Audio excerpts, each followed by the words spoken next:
division provinciale de la jeunesse pour une bonne raison. Pour une bonne raison, parce que aujourd'hui, la province est heureuse d'avoir une personnalité de marque qui a déjà fait ses preuves dans l'encadrement de la jeunesse. Il est motivateur.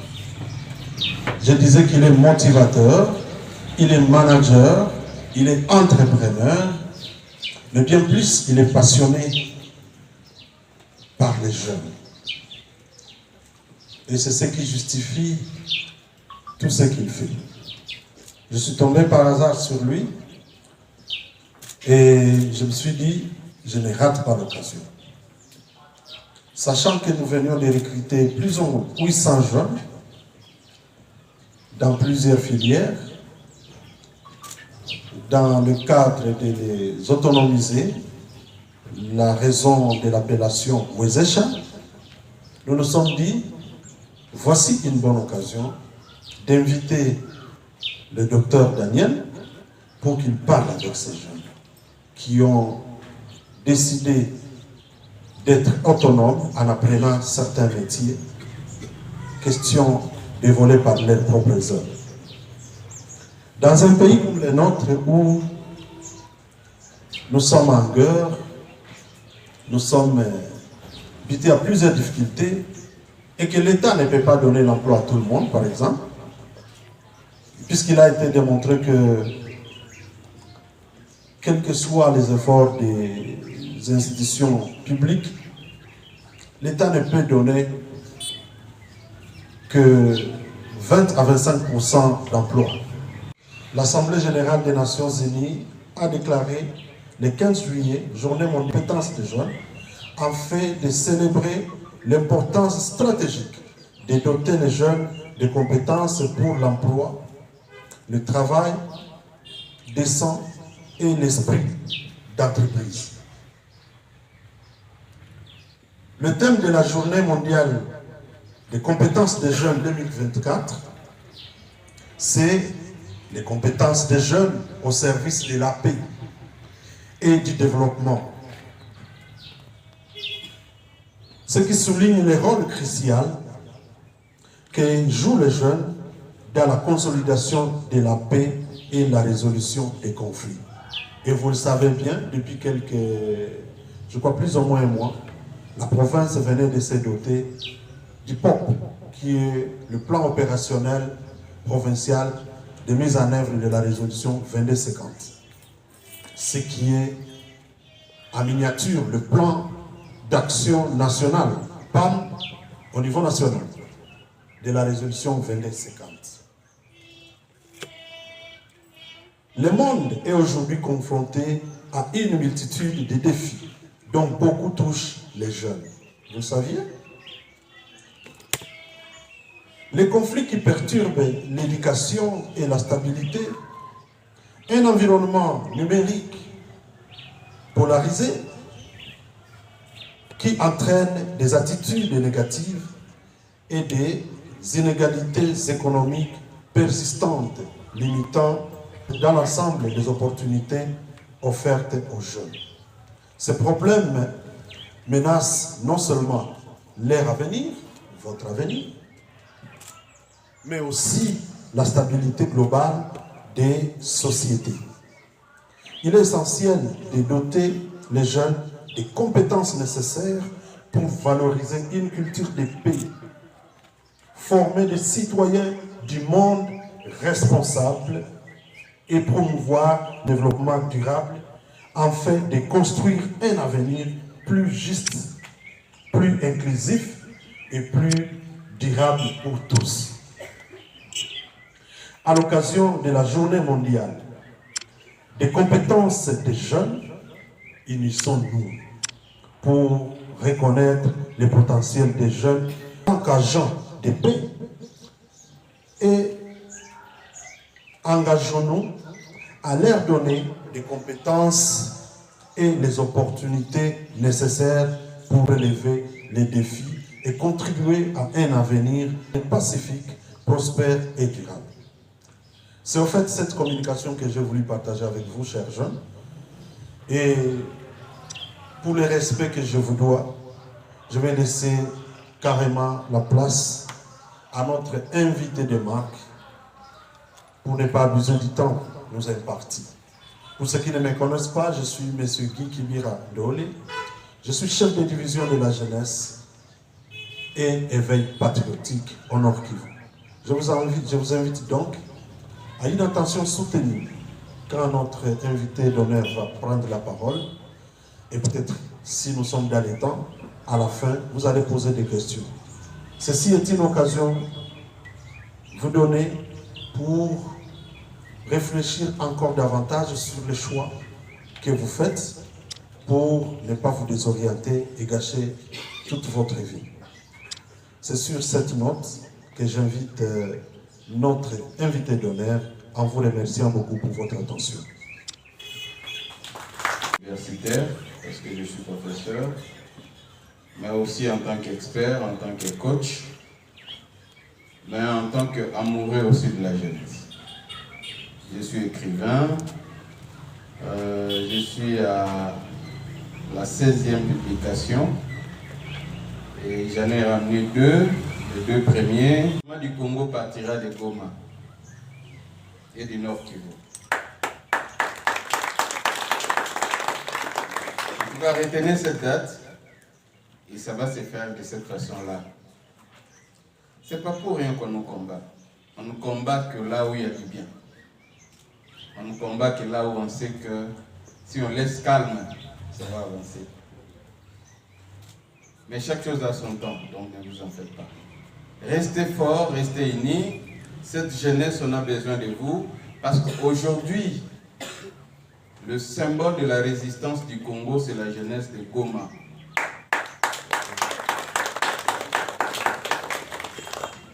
Quand vous voyez ces 2 345 km², avec près de 100 millions d'habitants que nous avons aujourd'hui dans ce pays, nos regards sont tournés vers vous.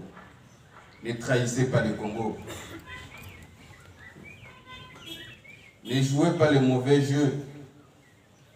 Continuez à aimer ce pays. C'est le seul que nous avons. Et on compte sur vous. Alors, en ce qui concerne notre sujet du jour, la compétence ou les compétences, comment capitaliser nos compétences pour en faire des richesses, j'aimerais vous dire 3 petites choses. Premièrement, lorsque on quitte la phase de l'enfance, l'homme ressent un besoin d'être utile à quelque chose. C'est la raison pour laquelle on nous envoie à l'école.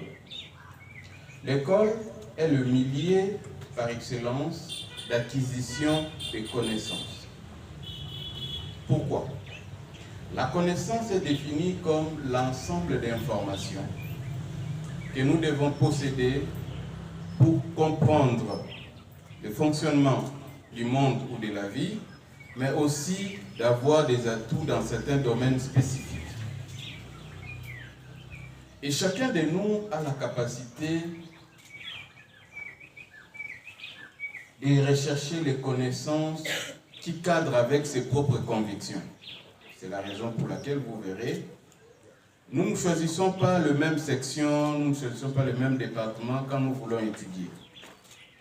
Les études aujourd'hui restent la voie par excellence pour permettre à l'homme d'acquérir les connaissances. Pourquoi nous devons avoir des connaissances? Sans connaissance, même dans la Bible, on dit « Mon peuple périt parce qu'il n'a pas de connaissance ». La première ouverture que l'homme peut avoir pour réussir dans sa vie, c'est la connaissance. Dites après moi connaissance. Lorsqu'on n'a pas la connaissance, on est semblable à une voiture, une très belle voiture, qui cherche à rouler la nuit à grande vitesse mais sans phare. ça ira nulle part.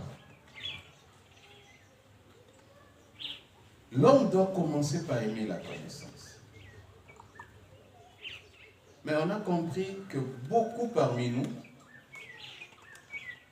n'arrivent plus à avoir des bonnes connaissances parce que les structures censées donner la bonne connaissance n'en donnent plus assez, ou encore on a fait le choix d'être ignorant.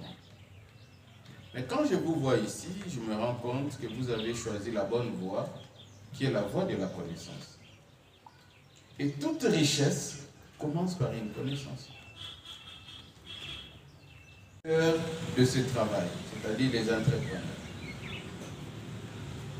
Dans beaucoup de pays aujourd'hui, on a fait cette migration et on a développé ce qu'on appelle l'employabilité de l'étudiant. On ne forme plus seulement pour avoir des diplômes, mais on forme pour qu'on soit utile à quelque chose. Qu'on appelle la compétence. Allons-y parce que c'est notre thème du jour. Comment on peut définir une compétence? Il y a quelqu'un qui a la définition de la compétence ici? Oui. La compétence, selon ma compréhension, c'est l'ensemble des connaissances acquises après une formation. Donc, l'élément que tu peux défendre après une formation, ce que tu retiens, c'est ce qu'on appelle compétence. Ce que vous pouvez définir sans embâche, ce que nous appelons compétence. Merci. Il ne faut pas chercher à tout connaître, tu ne sauras pas tout faire. Mais essaye de te focaliser sur quelque chose que tu sais bien faire. Et positionne-toi là-bas. La notion de la singularité. Tel qu'on est ici, même de manière empirique, chacun de nous a des choses qu'il sait faire naturellement, mais qu'il n'a même pas étudiées. Vous positionnez dans des choses spécifiques pour que vous ayez de l'expertise. Parce que c'est de là que génère la compétence. Maintenant, je vous parle de l'expérience. Généralement, quand vous voyez des offres, on dit avoir 2 ou 3 ans d'expérience professionnelle, n'est-ce pas? Est-ce que ça vous dérange? Même 10 ans. Mais pourquoi ça vous dérange? Mais pourquoi ça vous décourage? On demande ce qu'on n'a pas. Des postes de qualité. Donc, tout dépend de nous. Être compétent, c'est une décision. Et c'est un travail de tous les jours. On ne devient pas compétent parce qu'on a un diplôme universitaire, c'est faux. On ne devient pas compétent parce qu'on a suivi une seule formation, c'est faux. On devient compétent le jour où on sait faire cette combinaison-là. J'apprends de manière spécifique, je l'applique, et je l'applique encore, et je fais l'effort de vouloir être la meilleure version de moi-même par rapport à ces choses pour que je sois meilleur. Ça, c'est la première partie. Alors, lorsqu'on a la compétence, comment faire de cette compétence une richesse? C'est comme quelqu'un qui a la clé. Quand vous avez une clé, cela ne vous dit pas que du fait que vous avez une clé, vous pouvez ouvrir toutes les portes. Non. Il faut, cette fois-là, avoir une clé, c'est bien. Mais avoir une clé pour ouvrir la meilleure porte. Qu'est-ce qui se passe? J'ai des compétences. C'est bon. Mais comment vendre mes compétences? Dans chaque marché, il y a des règles et des principes. Une compétence peut être valorisée dans tel milieu et dans tel secteur, mais ça peut ou ne pas marcher dans tel autre. La compétence n'est pas une clé passe-partout. Chaque compétence a sa zone d'exercice. Quelle est votre zone d'exercice? Pour que la compétence devienne une richesse, nous devons prendre cette compétence, l'amener là où il le faut. Et là, nous entrons dans la notion d'analyse du milieu, à la capacité de résoudre des problèmes du quotidien. Et là, j'entre directement dans l'entrepreneuriat. Un homme compétent peut facilement devenir entrepreneur. L'entrepreneuriat n'est pas l'accident des gens qui ont échoué pour chercher du travail. Est-ce que c'est clair? Ne pense pas que parce que tu as échoué de trouver le travail, que tu seras un bon entrepreneur. C'est faux. L'entrepreneuriat, ce n'est pas l'endroit où on retrouve des impuissants professionnels. Dans notre mission de la division de la jeunesse, celle de promouvoir les jeunes et leurs structures. Et vous savez qu'en date du 15 juillet de chaque année, le monde célèbre la journée des compétences des jeunes et que l'on voudrait voir ces jeunes transformés en acteurs de paix, de développement, de mise en œuvre des objectifs du développement durable, ce qui passe par l'habilité des jeunes. Nous avons donc pensé inviter un coach, un mentor, un motivateur, un entrepreneur, un manager à la personne du docteur Daniel qui a fait ses preuves pour venir s'entretenir avec des centaines de jeunes que nous avons réunis aujourd'hui qui sont dans nos formations aux ESHA, ce qui veut dire rendre autonome puisque nous voulons autonomiser les jeunes. Et nous avons donc organisé ça pour que nous puissions leur donner l'occasion d'échanger avec ces coachs, ces motivateurs, pour qu'ils apprennent de lui, de ses expériences, comment ils peuvent se comporter, développer des attitudes qui vont leur permettre par la suite de se faire embaucher pour ceux qui vont chercher de l'emploi, mais aussi d'entreprendre. Et pour rendre l'utile à l'agréable, je venais d'acheter des ouvrages de l'auteur qui est le motivateur, en la personne du docteur Yves Daniel, qui parle de comment investir sans argent, comment entreprendre sans argent, comment motiver une lettre de demande d'emploi, pour que les jeunes trouvent des réponses aux questions les plus pertinentes qui arrivent toujours lorsqu'il y a des tests d'embauche. Mais plus important aujourd'hui, c'est de savoir, par ces expériences, que le savoir à lui seul ne suffit pas. Encore qu'il faut avoir le savoir-faire. Le savoir-faire en tant que manager. C'est tout ça que nous avons bénéficié, que les jeunes ont bénéficié de la bouche de la personne autorisée. Et nous, la division de la jeunesse, nous sommes fiers. Moi, personnellement, quand je suis arrivé à cette division, je me suis fixé des objectifs. Le premier, c'était de donner une adresse physique à la division de la jeunesse. C'était de donner de l'équipement nécessaire à cette division. Et pourquoi pas une mobilité, avoir des véhicules pour que cette division se déploie partout où les jeunes ont besoin d'elle. Mais également, c'était de capaciter le personnel, mais aussi ouvrir la division à des partenariats. Et tout ça, nous sommes en train de faire petit à petit. Il n'est pas exclu que demain ou après-demain, après ces bijoux, ces bureaux, ces cadres de travail, que vous puissiez trouver une logistique automobile. Et tout ça demande quoi? Du personnel. Des personnes, des jeunes gens, jeunes femmes compétents, capables de gérer tout cela. Voilà ce que nous essayons d'imprimer et ainsi traduire la vision du président de la République, chef de l'État.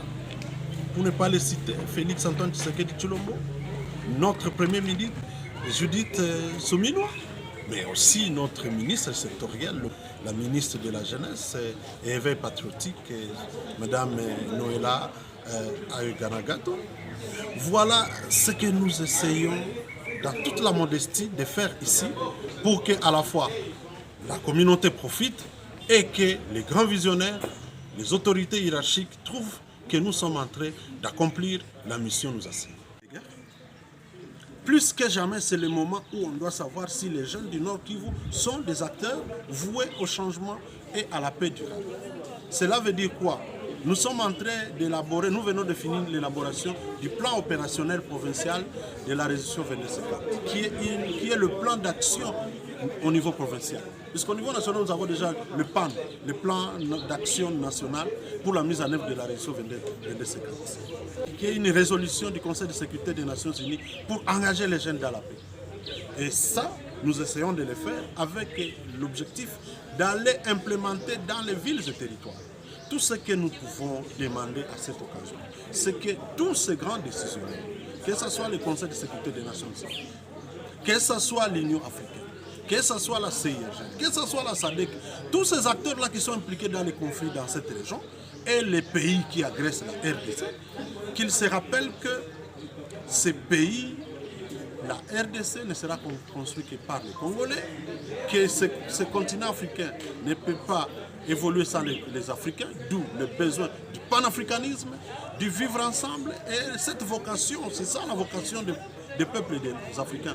Et donc tous ces acteurs politiques, des différents régimes de part et d'autre, qui sont en train d'administrer des politiques conflictuelles, qui incitent à la haine, sont en train de rendre un très mauvais service, non seulement aux Congolais, mais à tous les Africains. Puisque, figurez-vous, Frantz Fanon l'avait dit, ce continent a la forme d'un revolver dont la gâchette se cache en République démocratique du Congo. Faire du mal à la RDC, c'est faire du mal à tous les Africains. Et donc, tout celui qui est pris de paix, du développement durable, de la révolution dans tous les domaines, il ne doit que faire en sorte que la RDC soit stable pour que les autres pays tout autour puissent profiter. Et surtout que nous avons cette hospitalité légendaire, nous sommes ouverts à toutes sortes de discussions pour l'exploitation des ressources du sol et du sous-sol.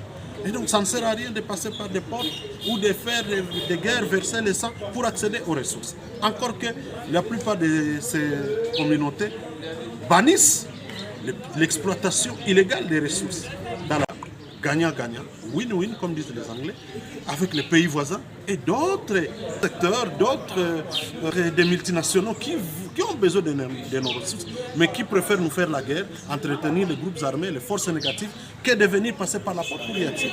C'est ça mon appel à cette occasion.